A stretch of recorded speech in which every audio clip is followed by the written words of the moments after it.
Coming up on 2020 on ID, a husband and father of 5, heir to a fortune. He wanted to be the best Christian and the best father and the best husband. Vanished. The rental car was abandoned. His wallet was found in an area where junkies would throw trash. I remember screaming that I wanted him back.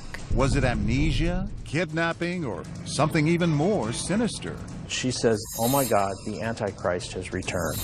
Into thin air. And a high school senior who went from leading cheers to leading the news. Caitlin Hunt and her teen sex case. Sex scandal. Locked up, all because of a high school romance with another girl who was just 14. I'm supposed to take care of her. This is my baby. Was she an innocent teen in love? My daughter is in jail for having a high school girlfriend. Or a sexual predator? Our daughter didn't want to be in this relationship. Out of bounds.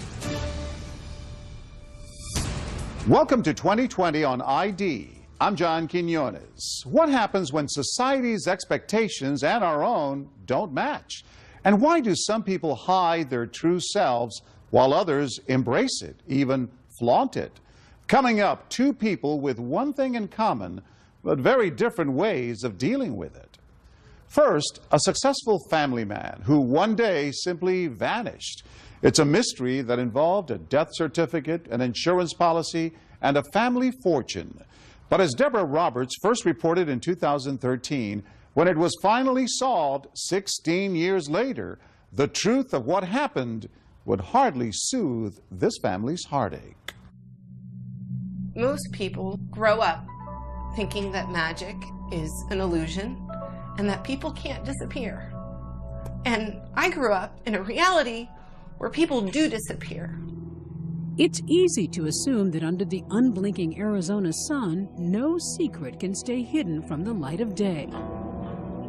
But on the morning of June 25th, 1991, when Eric Myers left home for work, he stepped right into a mystery that would haunt his family for years. How could this guy just vanish? That's the question. Do people just vanish without a trace? Robert Anglin is an investigative reporter for the Arizona Republic. In this case, that's what appears to have happened. A healthy, successful American man with a wife and kids fell off the face of the earth. Our story begins with a one-way trip. Eric departs from the Phoenix airport, headed for a business conference in San Diego. But days later, he's MIA. His daughter, Kirsten, just 8 years old at the time, can't comprehend why Daddy disappeared. I think probably because of my age, I think it's safe to say I took it the hardest. I was just really sad. Did you cry yourself to sleep? Did you? Every night, I remember screaming that I wanted him back. Every night for weeks. Eric's parents, especially his mom, Joanne, are dumbfounded. You know you have to keep going for your other children and you have to survive, and it was very hard. Very hard. Eric Myers did not appear to be a magnet for trouble. A handsome real estate manager, he and wife Ann were the picture of success. 5 children, 2 homes, 5 cars, including a classic Alfa Romeo. Eric appeared to have it all and loved it. Everybody who knew him thought that he was living the dream, living the American dream. And money was no concern. Eric was an heir to his father's booming real estate business. He had every advantage, the best schools, the best neighborhoods, the best toys. And he was a fundamentalist Christian who seemingly defined the term family values. He became very religious, so the church became a critical point in his life. Eric always really wanted to do the right thing. He wanted to be the best Christian and the best father and the best husband. So police in 2 states began investigating.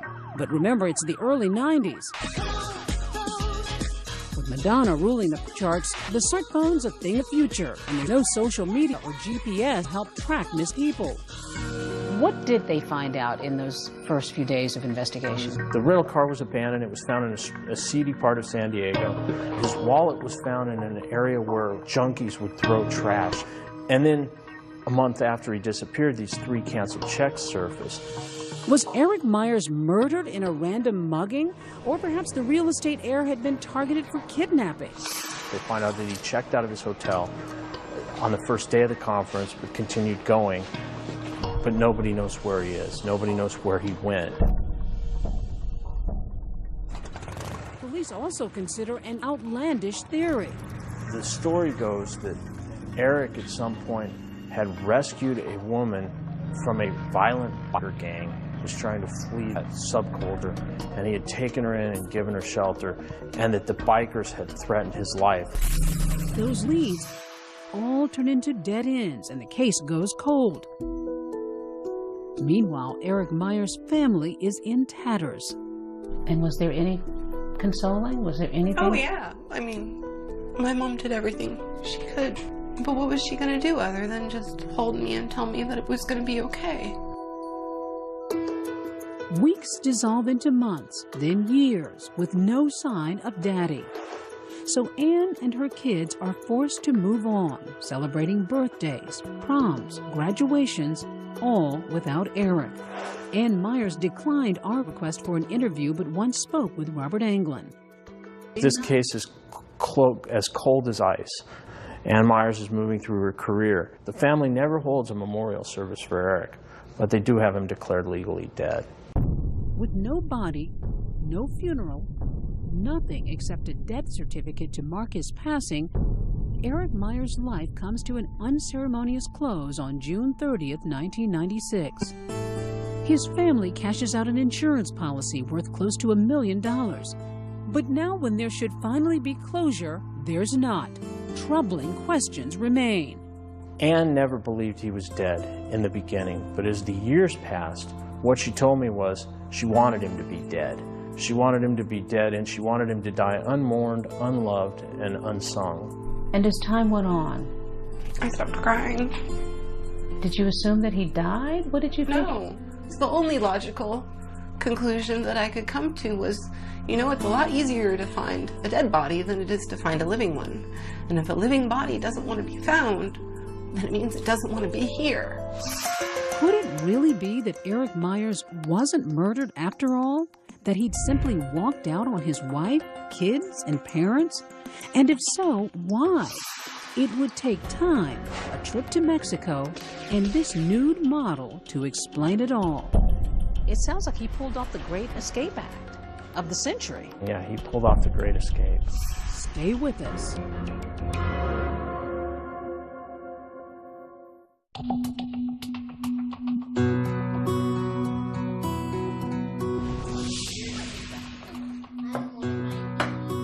Kirsten Myers-Ruggiano was just 8 years old when her father, Eric, a devout Christian and heir to a real estate fortune, disappeared without a trace. For years, she blamed herself. So as you grew older, did you just feel that Dad just doesn't want to be with us? He left us? Yeah. Maybe I wasn't a good enough kid. With no father, she says her mother, Anne, became her world. My mother is one of the most selfless people I've ever met. If either my sister or I called her and said, I need you here now, she would absolutely drop everything to be by our side as soon as she needed to. While Anne was stitching together her frayed family, a much different scene was playing out nearly 1,000 miles south, in Cabo San Lucas, Mexico. With its warm sand and cold, colorful drinks, it's a great getaway, or escape. And it was just that for a newcomer who called himself Roberto. He took odd jobs as a bouncer, a physical trainer with no ID required. No one got close enough to know who he was or why he was there. But Roberto was actually Eric Myers. He says he's poverty-stricken. He doesn't know where his next meal is going to come from. It's very dramatic. The Mexican getaway goes on for 4 months without one phone call home. Then Roberto heads back stateside, not to Phoenix, but to swinging Palm Springs, California, Hollywood's ritzy death playground. Everyone from Rat Pack to Elvis to Barbra Streisand have had homes here. But why would a poverty-stricken Eric, now calling himself Robert, land in such an expensive spot? For the first time on camera, Eric Myers explains his bizarre odyssey. I just wanted it all to end. I wanted everything to end.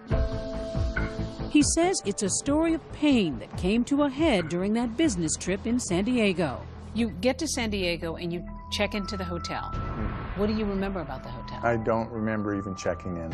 I don't recall checking into any hotel, let alone the one I did, and I don't remember checking out. Some would say maybe you choose not to remember because you don't have to answer to anything. And I'd say it'd be much better for me to have my whole story spelled out than have these gaps. I'm answering honestly that I have gaps. What he does remember, he says, is that one night after a seminar, he was robbed by two men and left in a state of shock. So they took your cash? Well, they took my wallet, so whatever's in my wallet they got. So some people would go running into the hotel or go running to someone else or go, I've got to go call the police, I was just mugged. Well, yes, but I did go call the police. I make the phone call and I'm put on hold. I'm put on hold for an inordinate long period of time. Eric says he suffered an emotional breakdown. At whatever point I gave up, I took the phone and I beat the crap out of the phone, just in anger. But I'm also having this massive amount of shakes. Everybody breaks at some point. You've maybe never broken, but I'm sure that if enough things happened, you'd break. Well, I didn't know what my breaking point was. Apparently, I reached it. And that's when things headed south, literally, to Cabo. I just had to get away. You know, I'm going through justification things along the way because I'm sitting there saying, you can do this and still go back. I wondered about him. I wondered if he'd ever come back. And at some point, it became clear to me that he was never coming back. And that I needed to just move on. How much are you thinking about your kids? I would try not to dwell or think down that road because that would just take me into a very dark place. And again, this isn't a justification. But isn't that a selfish way to look at it? I mean, you're thinking about yourself and shutting down, and you've got children who are crying themselves to sleep, wondering what happened to their dad? I cannot say anything to deny that it is the most selfish thing in the world. And I will never be painted as a saint. But no one is all good, and no one's all bad. If he wasn't thinking about his kids, what was he thinking about? It was this man, Sean Long. We were both alone. We felt alone, and we kind of connected because of that. And it was instant. You see, Eric wasn't just hiding out, he was coming out. At 6 years old, I knew I was attracted, drawn very heavily to other people my same sex. That's right, the once straight-laced evangelical family man is gay, something that has tortured him since adolescence. That was when I started thinking, this isn't right. You know, I want to be with men. And so I'm assuming it's right around mid-12 to mid-13. I had 3 different suicide events. He says he considered taking his life, once with a gun, another time perched on the edge of a cliff. I'm on that cliff, just like that. I'm looking at that gun, just like that. And I think I'll go to my grave that way. I've let go of being ashamed and that there's anything wrong with it. But remembering the pain brings it back like it was yesterday. Yesterday I was on the cliff. So young Eric joined an evangelical church, trying to pray it all away. You were trying to get rid of Satan. I thought I was possessed. Did you pretend to have an interest in girls? So what I think is if I have a girlfriend, I'll feel what I'm supposed to feel. If I have a girlfriend, things will happen in the proper course of events and everything will be how it should be. When that didn't work, he hoped marrying his friend Ann would help. I wanted to do all the things that are right. And if you do all the things and jump through all the hoops, you'll eventually become a basketball. So you wanted to be a husband and a father and have the happy home. I wanted to do what God wanted me to do. And that my perception of what God wanted me to do was what everybody else said God wants you to do. They started a family. From the outside looking in, they were the definition of perfection. Did you feel like a happy dad? I was a thrilled dad. The word thrilled would not be an understatement. But it wasn't enough. It was only when he ran away from that family and met Sean, a Canadian tourist, that Eric says he finally felt right. I remember thinking that I'm not going to be with Sean that long, but at a 2-week point of our being together, I turned around and said to him, I think I'm falling in love with you. And Palm Springs, with its sunny, gay lifestyle, was the perfect place for that love to flourish. When Sean develops an interest in photography, Eric even poses nude for him, images later exhibited at a local art gallery. But while he was bearing all for the cameras, it would take a while for him to reveal his most private parts, for Sean to learn the truth about his new love, Eric Myers. Did he come across as a guy who was on the run, who No. had ditched his family? Not at all. No. He didn't talk about his children. He didn't talk about his mother or father. I guess he never volunteered that information because I told him one time, I don't really need to know where you're from. I'm more concerned about where we're heading or where we are right now. But to others, Eric told a different story. What did you say along the way if people ask you where you were from or if it came up about a family? What did you ever say to people if it came up? The worst thing I did on that is I came up with a scenario that would make people not ask any more questions. So you told people that your family had died? It was all gone. So once you say that, nobody asks any more questions about your family. His family, however, was very much alive, and Eric's daughter, still grieving the loss of her father, was hurting. How did you deal with the sadness? How did you cope with those feelings? Badly. I think I was 11 when I first started stealing wine and realized that it made me feel less sad. And then I think that was the beginning of experimenting with self-medicating behavior. Kirsten says she struggled with addictions for years, and thanks to her mom, sobered up and began building a new life. Meantime, her father is building a new life with that new love, Sean. The years roll by with two worlds unfolding. Eric's now finding comfort in his gay life. Sean now knows him as a man of many secrets, but accepts him anyway. They move to Vancouver, Canada, where Eric creates yet another alias, calling himself Chaz, even claiming to have a PhD from Princeton. Why did you do that? Well, I definitely believed that I knew how to market. And so I wanted the credentials, which wouldn't be checked out very well. And in fact, in Princeton, they don't have a marketing degree. While Eric is living a lofty Ivy League fraud, his former family has a lowly reality back in the desert. Remember, they've declared Eric legally dead and are trying to put their grief behind them. But Ann Myers has no clue that a grenade is about to blow her world apart.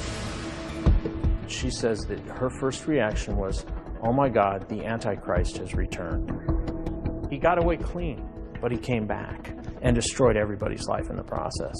He is a sick, psychotic person who has only ever acted for himself.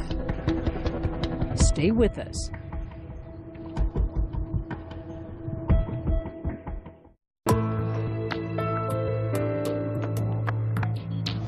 Eric Myers has spent more than a decade in hiding, his whereabouts unknown, his family devastated. Now he's about to return, but there's still one question remaining. How will the loved ones he left behind react? Once again, Deborah Roberts. 16 years after escaping from, or some might say abandoning his former life as a married father of 5, Eric Myers decides to come back from the dead.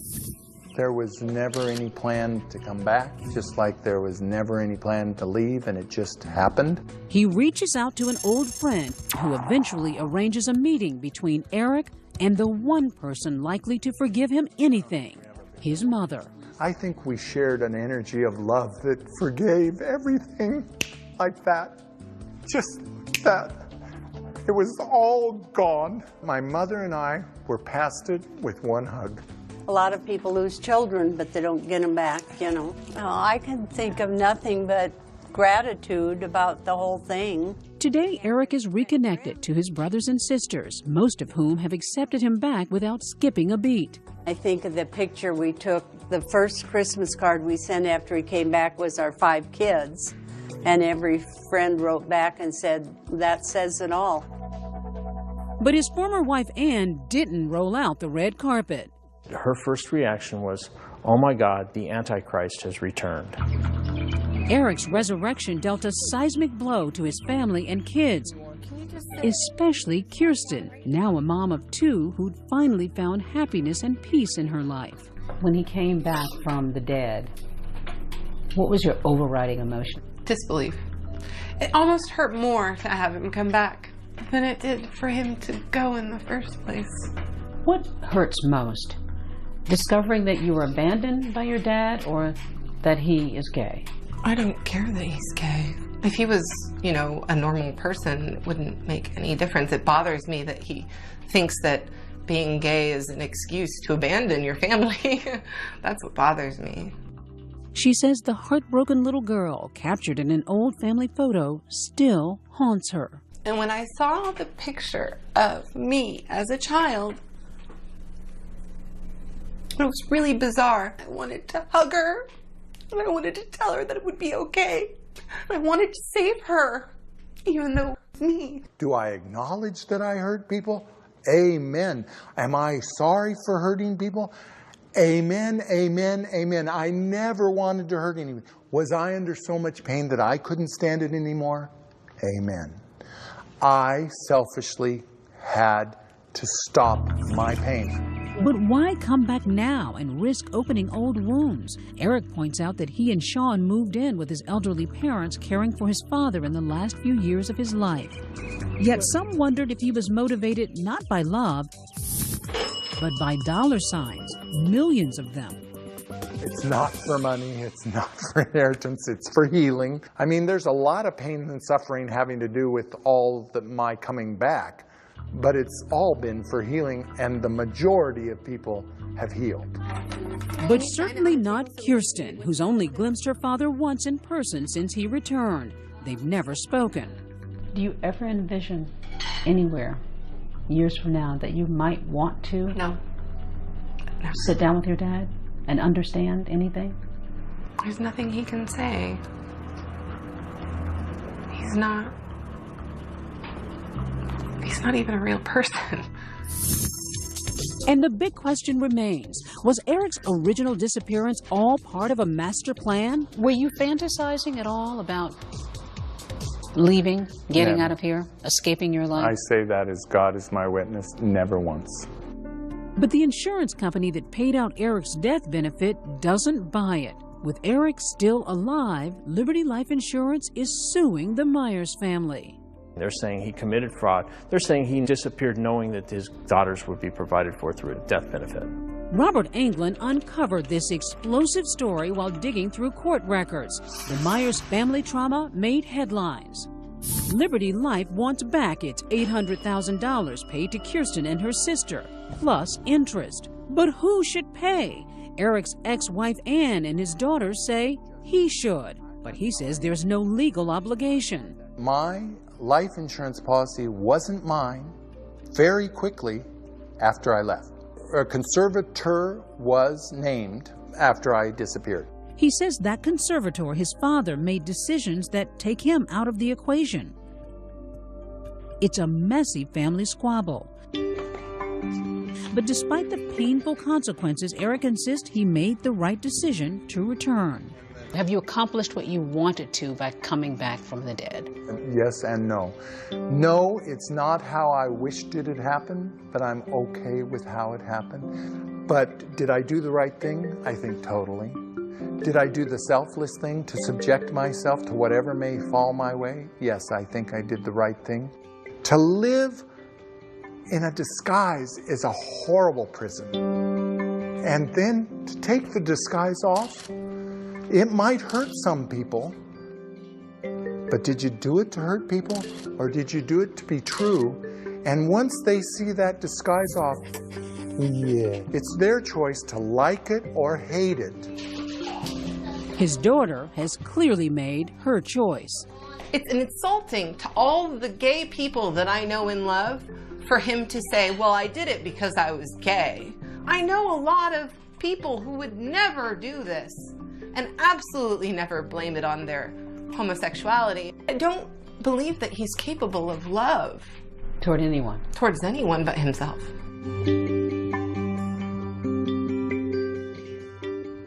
As of 2015, Eric Myers reports he still has no contact with either Kirsten or Aaron.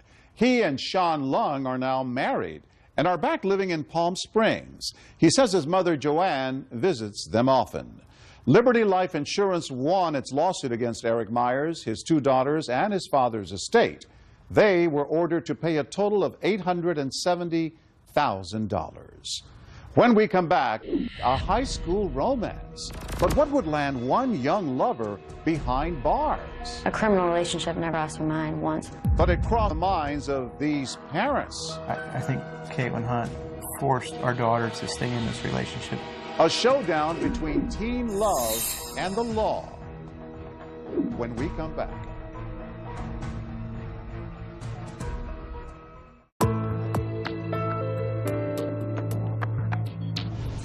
Many of us remember our first serious romance, but few of us ever face prison time because of it. Still, for one high school senior, that's exactly what happened.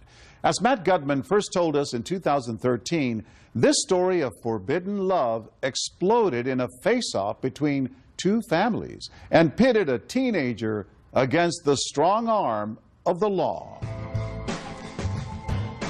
On Florida's Treasure Coast, Sebastian River High, home of the Sharks. Can't hide that shark pride, they say. But what was in that teenage shark tank called high school? No one is proud of. A sex scandal, felonious love. Caitlin Hunt and her teen sex case. Sex scandal. Lewd and lascivious battery of a child. Caitlin Hunt was a senior whose crush turned into a crime. Her love improbably landing her in lockup here at the Indian River County Jail. A criminal relationship never crossed my mind once.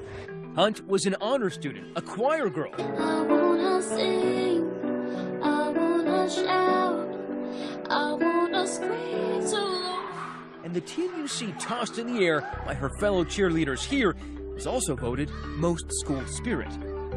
Possessed of a big heart. It's cute, but it's a video. Ripe for love. We had lunch together. We just started hanging out a lot in school and talking. The cheerleader fell for the jock, at first just stealing kisses, and then sex in the school bathroom. I would say we had a really close relationship. We told each other everything. Although Caitlin was 18 at the time, the person she had sex with was just 14. It gets much more complicated because this is not a classic Romeo and Juliet story, it's a Juliet and Juliet story. The person 18-year-old Caitlin Hunt says she loved and had sex with was a 14-year-old girl. The homosexuality aspect of it was involved. When you have somewhat of a spiritual community, a lot of churches and a lot of very conservative people, to be quite frank with you, when that type of liberal activity comes to a community, it's the talk of the town. She was real funny. She was that person you could go to if you had a bad day. She could cheer you up in like 5 minutes. She was just, around like a good girl. Caitlin's mother, Kelly, says she knew her daughter was in a same-sex relationship, but didn't realize the other girl was so young. And did you meet the girlfriend? Mm-hmm. Yep. What did you think of her? She was a sweetheart. She was very sweet. Did it ever dawn on you that the difference in age might be a dangerous thing? I didn't know the girl was 14. I had no idea she was a freshman. She looks older than my daughter. Something else she said she didn't know, the younger girl referred to in court documents as CS ran away from home one night and had a sleepover with Caitlin in her home. Eventually, it was a coach who revealed the relationship to the younger girl's parents.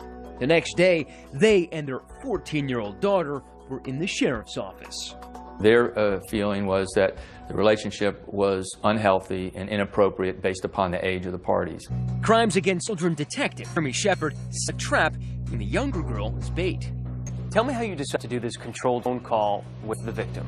That is a procedure that we often use in cases like this in order to get the victim to get a confession from the suspect for us. Like, you're my first person I ever had sex with, like, so I mean, like, that's an attachment, you know? Like, does that mean anything to you? Obviously, it means really to me. This is where sweet love soured.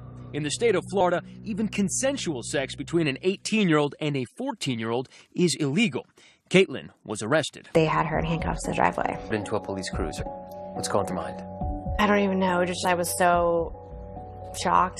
I was scared to death because she was so scared to death. I'm Detective Shepard with the Sheriff's Office. In an interrogation room, Caitlin is questioned, asked about intimate details most people would want to discuss with their best friend, much less a police officer.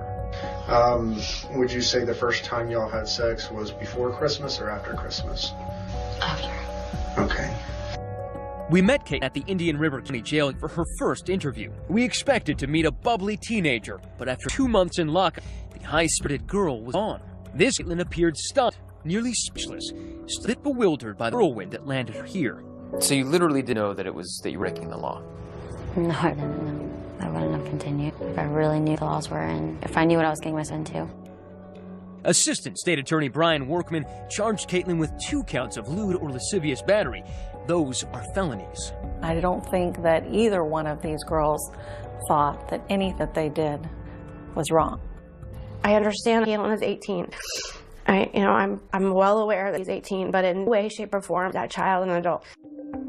After her, Caitlin was released on bail. The judge set a condition: she could not contact her young girlfriend. The peppy cheerleader and choir girl who dreamed of studying nursing was now facing serious criminal repercussions for her forbidden romance.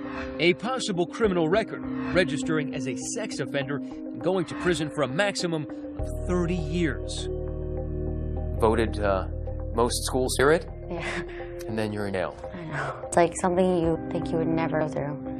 I felt like my senior year was like ruined. Did she ever tell you about her sexuality? Not outrightly, not like, hey, I'm gay, or hey, I'm a lesbian, hey, I'm bisexual. We had that conversation. Her mother claiming the prosecutor and the younger girl's family were motivated in part by an anti-gay bias. On Facebook, she aired her daughter's Shakespearean lament, writing of the younger girl's parents.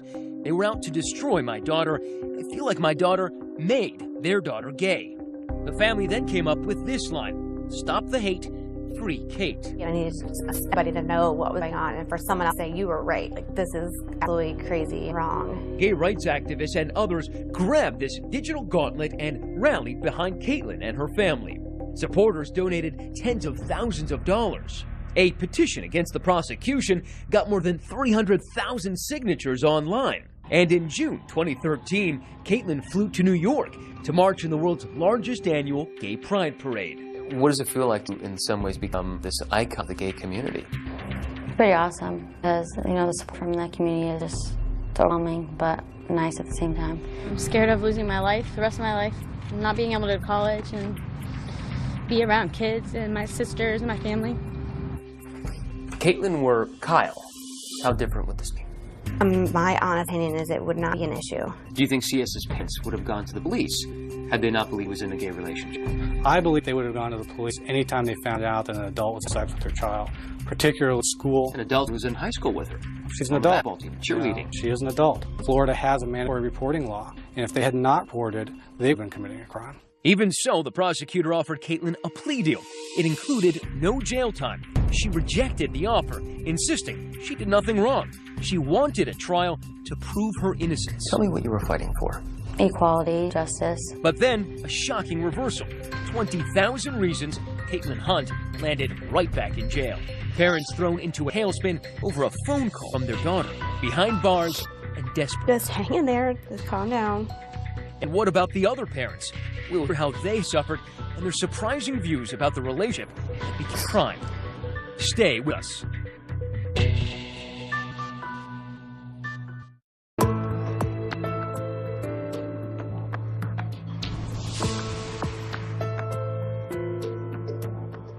Free Kate became the nationwide rallying cry for Caitlin Hunt's army of supporters. There has been a massive campaign all week on her behalf. The Pepe, Florida high school senior, had been arrested for having a sexual relationship with a 9th grader, a 14-year-old girl. Did you love her? Mm-hmm. Yeah, I loved her a lot. I was like my best friend too, you know. Serious jail time because of her sexual relationship. Charged with having sex with a 14-year-old female classmate. She's not a predator. She's not a pedophile. She's this beautiful, smart, talented girl. Caitlin Hunt's family and supporters complained loudly that anti-gay bigotry was driving the prosecution, bias on the part of the state and the younger girl's parents. Those supposedly bigoted, biased parents, him and Laura Smith. She definitely took our daughter's innocence away in a way that should not have been done. They were informed their daughter was involved with an 18-year-old. They say they don't even remember being told it was an 18-year-old girl. 18. Daughter's only 14. She's not allowed to date yet. I knew that daughter wasn't emotionally mature enough for any 18-year-old. If Caitlin had been Kyle, would it have made a difference to you? No, it wasn't gender. If it was Kyle, it still would have been wrong. For her part, Caitlin Hunt rejected plea offers that would have let her avoid jail. She and her family insisting that she was the victim because of her sexual preference. You know, I just think it's so wrong. I just want to do everything I can, everything I can to beat it. To win and get her, have her life back, our lives back. The Smiths say they want their lives back too. They say have been threatened in messaging phone calls like this one. Your involvement in the prosecution of Caitlin Hunt means that I'm going to have to come and murder you. They've been accused of being anti-gay. But what if your daughter came to you and said, Mom, Dad, gay? We've asked her that, and we've talked about it, and it's not really the issue for us. We've had the conversation, and I'm perfectly fine who she is. She's our daughter.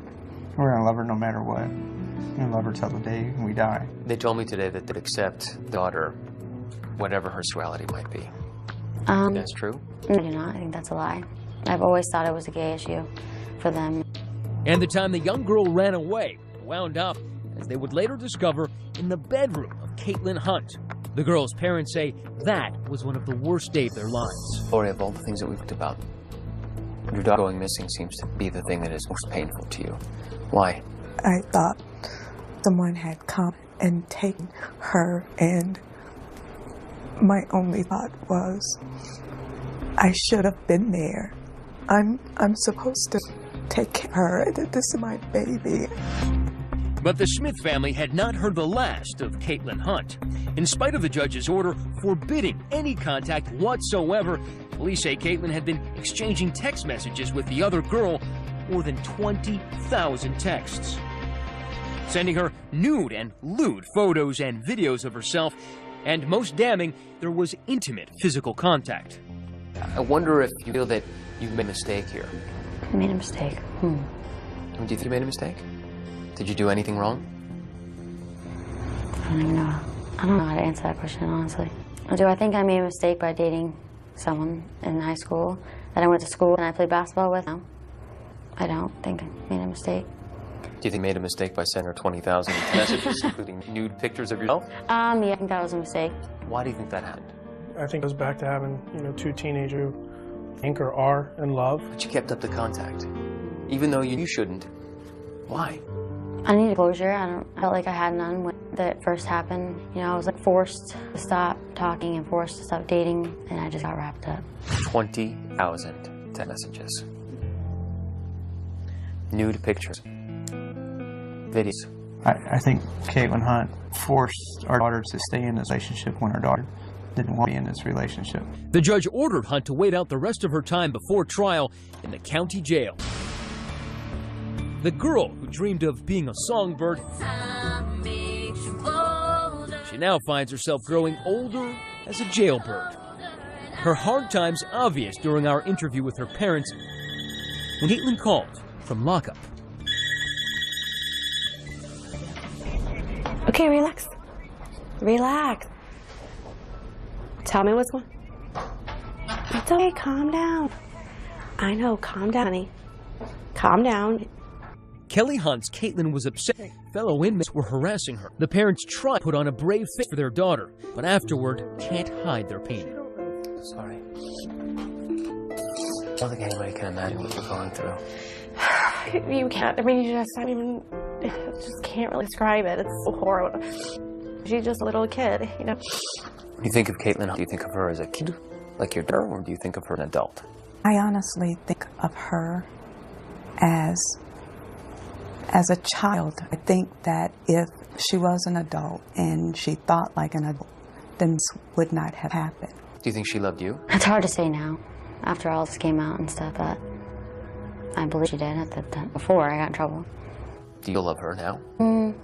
I love her, you know, as a person. I don't think I could ever be with her again. Should it be legal for someone who is 18, regardless of sex, and someone who is 14? It's a tough question, and I don't know if there's a right answer. What I know is that 2 teenage girls in high school that consent to a relationship, they should be felons for it.